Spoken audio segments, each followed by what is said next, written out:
Wizard here back in today, predicting the most probable upsets of the divisional round. Who can go in as the underdog, the dog? Nobody thinks they have a chance and go in and win in the divisional round. We're going to go ahead and rank who I think the most likely team to do that is and who the least likely is. We're going to start off with the least likely upset that's going to take place. And that's going to have to be the Detroit Lions hosting the Washington Commanders. This is going to be a home game for the Detroit Lions. They're favored by 8.5 points. The over-under for this game is very high at 55.5. And the fact that the Lions are favored by 9 points, that means Las Vegas thinks the Lions are going to put up 30 plus points. Because if the Lions put up 30, then the Washington Commanders would have to put up 26 just to cover that over-under. The Lions, I feel like this is going to be a 30 to 20 type game where Detroit just puts up a lot of numbers on offense. Jahmyr Gibbs is coming off that 4-touchdown game against Minnesota. The Lions are coming off of their best game of the season, in my opinion. I know the offense played really well against the Bills, but the defense sold that game. They really clicked on both sides of the ball against Minnesota. I expect them to play well against Washington. The Commanders might be able to get some offense going against the Lions' injured defense, but I just don't see Jaden Daniels beating Jared Goff and all of his weapons in a shoot-off. Main reason, the rushing game. Jaden Daniels didn't rush very well in the wild card. I know that that can change a lot for sure, but Brian Robinson Jr., B-Rob Jr., 10 carries, 16 yards in the wild card. Yeah, Jahmyr Gibbs is going to do a little bit better than that, so I think Jared Goff's going to have himself a day. He's not going to have as much pressure to perform as the rookie, Jaden Daniels. Lions beat the Commanders, least probable upset. The next game, number 3, the next least probable upset is the Texans going to Kansas City to take on the Chiefs. It's the first game of the week, and there's a couple reasons.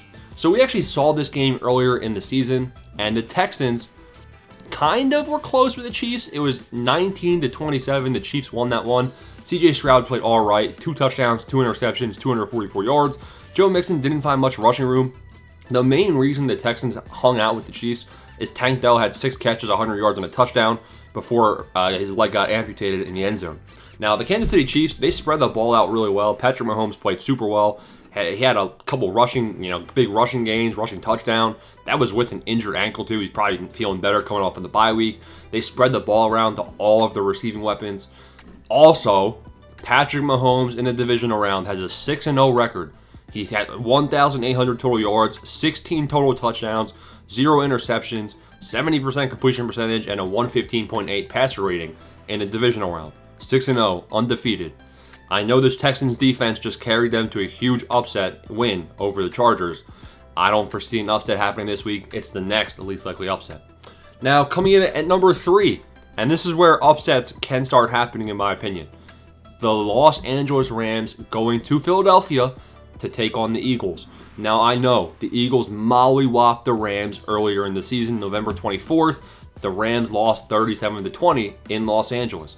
Saquon Barkley had 255 rushing yards. He had 45 receiving yards. He had 300 scrimmage yards. He played out of his mind. A.J. Brown had 100 yards. But Puka Nacua also had 100 yards. Cooper Kupp had a big game, like 60 yards. And I think that the Rams have a better passing attack right now than the Philadelphia Eagles do. We could see a potential shootout. Nakobe Dean is hurt. That's a big injury for the Eagles. Nick Sirianni even admitted as much. The Rams had a big game last time. Kyren Williams had 70 yards rushing and a touchdown. Nacua had 9 for 120. They really clicked on offense last time, I want to say. Like, they had a good game, but 20 points just wasn't enough to take down the Eagles. Now, take out Saquon Barkley's 300-yard game. If the Eagles don't get Saquon Barkley going, which honestly, in the wild card, 115 yards, it's a really good game. But that's kind of a down game in a sense for Saquon Barkley. He didn't necessarily establish himself as dominant. Like, he looked really, really good. But the Eagles' offense was struggling probably because they were facing some stacked boxes because Jalen Hurts wasn't necessarily elevating outside of a couple screen passes to Dallas Goedert, right? So I think Saquon Barkley would have to kind of take over. He's going to have over 100 yards rushing for sure. He's probably going to have to be around 130. My guess, he has to be around 140 scrimmage yards for the Eagles to win this game. If that happens, I think that the Eagles win. If not, I wouldn't be surprised if Stafford, he's an NFL vet. He is if they can stop the Eagles' defensive line. Stafford is very, very bad under pressure. He has no mobility. If the Rams' O-line collapses, they're done. but the Rams O-line just held up against the Vikings, who blitzed every single play. So I don't know. Keep an eye on this one. Rams are 5.5-point dogs. It's my second most likely upset. Now, heading to the most likely upset, it's the Ravens and Bills. Now, my official prediction is that the Ravens take down the Buffalo Bills, but the Ravens are only favored by 1 point. So the Ravens are favored by 1. They're on the road. I don't even know, man. It seems like this game is 50-50, so in terms of upset potential, the Bills are 9-0 at home. 9-0. They haven't lost at home. So why am I betting on the Baltimore Ravens to be the first team this year to take down the Buffalo Bills? Well, earlier in the season, the Bills got mollywopped versus the Ravens. But guess where that game was? That was actually in Baltimore. They lost 35-10. Derrick Henry had himself one of his best games of the season. He had 199 rushing yards. Now, Josh Allen had a bad game, 180 yards passing, no touchdowns. Didn't throw any interceptions, though. The rush game wasn't there for the Bills. The Bills got nothing going offensively. It was not good performance for them. Lamar Jackson played pretty well, and Zay Flowers was a non-factor. He had 1 catch for 10 yards. So even if Zay Flowers doesn't play this weekend, I still think the Ravens didn't necessarily need him last time. Now, the Bills have one thing in their favor. It could be a weather game. It's going to be very cold. I think it's like 40% chance of wintry mix at the stadium when they play. So I think the Bills could win this one for sure. I really think it's 50-50. We're going to have to potentially see a shootout. I think the winner of this game deserves the MVP. Josh Allen, Lamar Jackson, they're MVP 1, MVP 2. Personally, I think Lamar Jackson is playing a little better this season, and I think that he's going to have to showcase it for sure when they take the Bills on. So I think the Bills is the most likely upset of the week.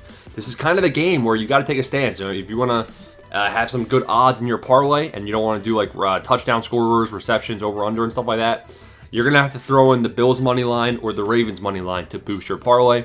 And that is the most probable upset of the week, is the Bills continuing their home streak of winning from 9-0 to 10-0. There it is, boys. Those are the most probable upsets of the divisional round ranked. Smash the like and subscribe button, man. Who you got pulling off the upset? Peace out. Thanks for watching.